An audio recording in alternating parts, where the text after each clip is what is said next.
We're here in the studio here today with what is nearly the stock Tom Morello setup. This is the Marshall JCM 800 2205 50-watt head with channel switching and with the name blocked out so that no endorsements are given or asked for. This is not my cabinet.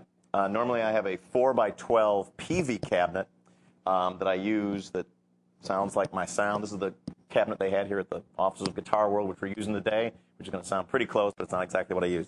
As far as the pedals go, there's a ancient early 80s Crybaby wah-wah pedal there. I believe it's missing one little hoof. The original Digitech whammy pedal, indispensable to making pterodactyl noises. The Boss digital delay pedal there.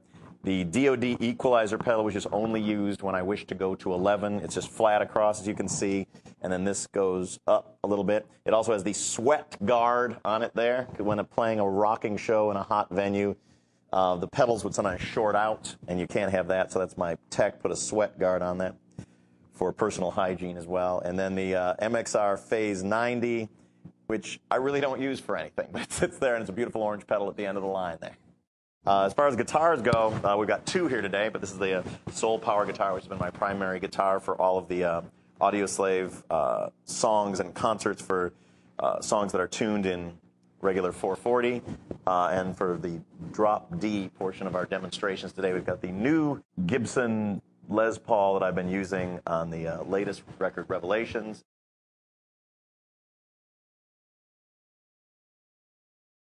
When it comes to like sort of creating new sound, I never really kind of go into the process going, and now I will create a new sound. It's just in messing around on the guitar, it's sort of different. It's concentrating on the happy accidents and the eccentricities that just sort of occur, and rather than letting that go by as a glitch or as sort of a one-off, I'll practice something. So if I were, I don't know, just set the delay sort of at a random setting and then step on it, would sort of see what that sounds like.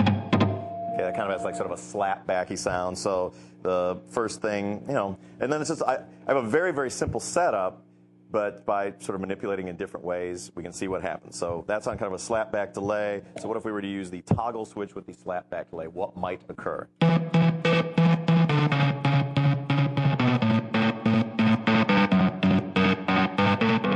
That's sort of an interesting whatever. Then we might see what happens if we click on a little wah with that.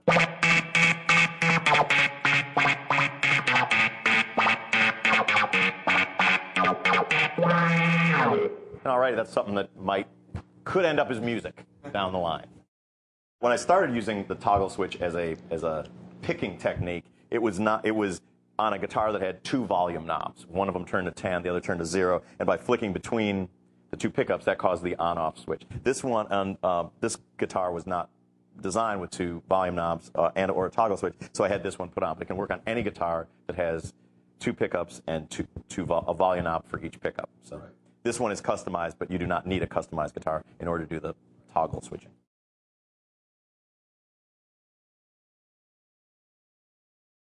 The whammy pedal for me was a great invention because I never had the patience. Like when you get your original record deal, you get a couple of $1,000s to spend on gear. So everyone runs down to Guitar Center and buys boxes of stuff that blink. Well, of course, I did that too, and then I didn't have the patience to read any of the manuals and plug them in, and they drained all the sound out. It just sounded kind of crappy. So when I heard that there was a harmonizer in a stomp box, I thought, well, I got to get me one of those. And it was right around the time of the beginnings of Rage Against the Machine, where I was basically designated to be the band's DJ.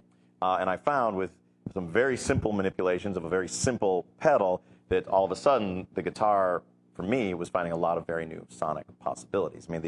The most sort of obvious one, which was, and one thing I've also had, sort of always had the sort of the credo with my pedals, like, subtlety isn't so high on my list of things to go. It's like I used to go, when you first go into a guitar store and you try a delay pedal, you turn all the knobs up and it sounds crazy and it's beautiful and awesome. Then later on, you're playing in a band, so you got to ratchet everything back for a little analog sustain.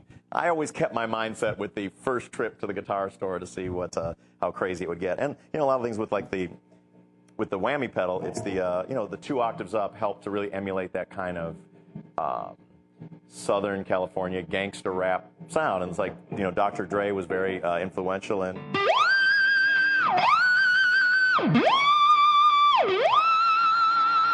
There's like 4 notes like that with a hip-hop groove underneath it, all of a sudden, you know, changed the way that I looked at music.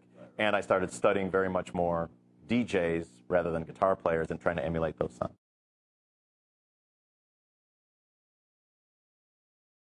When you want to rock hard, children, lean on F sharp.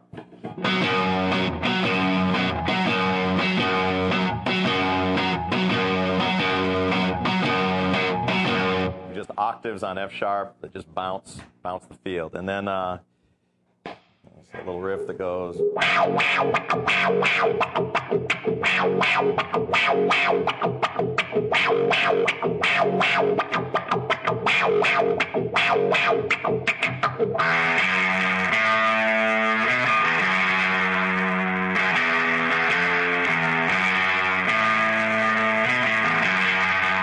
And that's the verse group, which is played with the somewhere on the sweep of the wah there for extra menace.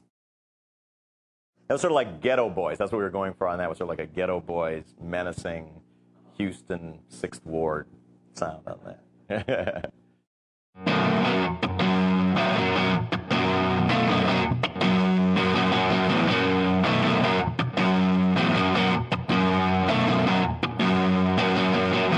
Again, it leans on the octaves a lot, but then adds in the sort of the dissonant notes. On the first chord, I'm just playing those 2 notes and muting the ones in between. Into the octave.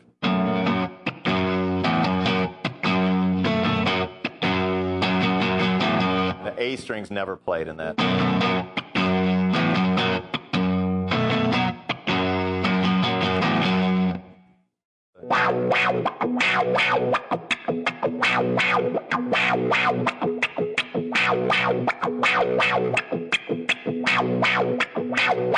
Bulls on Parade.